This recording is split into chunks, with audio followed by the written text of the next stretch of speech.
राम राम सभी भाइयों को। अगर आपकी बाइक का जब खड्डे में गिरती है तो आगे से ठक ठक स्टेयरिंग आवाज करता है, तो ये देखो ये दिक्कत होती है। ये देखो यहाँ से, ये देखो ये प्ले हो रही है ना, ये आपको क्या करना है, सीधा सीधा बता देता हूँ, ये नट लूज करना है ये वाला, ठीक है। ये नट लूज करके, ये करके लूज, फिर इसके जस्ट नीचे एक नट है, ये देखो यहाँ पे ये नट है, ठीक है ना। इसको टाइट करना है, टाइट, ठीक है। टाइट करते करते देख देख लेना है भाई कितना टाइट हो गया। ये ज़्यादा टाइट मत कर देना, प्ले चेक कर लेना कितनी प्ले हो गई। ये देखो प्ले थोड़ी कम है, थोड़ी सी और करना पड़ेगा। अगर ज़्यादा कर दोगे तो स्टेयरिंग टाइट हो जाएगा। ये देखो अब देखो, अभी देखो, ये देखो प्ले कम होगी ना, घट गई, बिल्कुल खत्म होगी।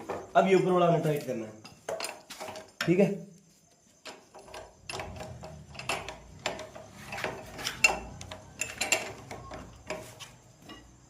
अब ये देखो, अब ये देखो स्टेयरिंग चेक कर लेना चल कैसी है। ये देखो ये अपने आप वापस अगर नहीं आ रहा है तो थोड़ा सा लूज कर देना है, ठीक है। उस हिसाब से आप चेक कर लेना भी कितना लूज है कितना टाइट है। इसके बाद ये देखो, अब देखो, ये देखो स्टेयरिंग आ रहा है ना अपने आप। ये देखो,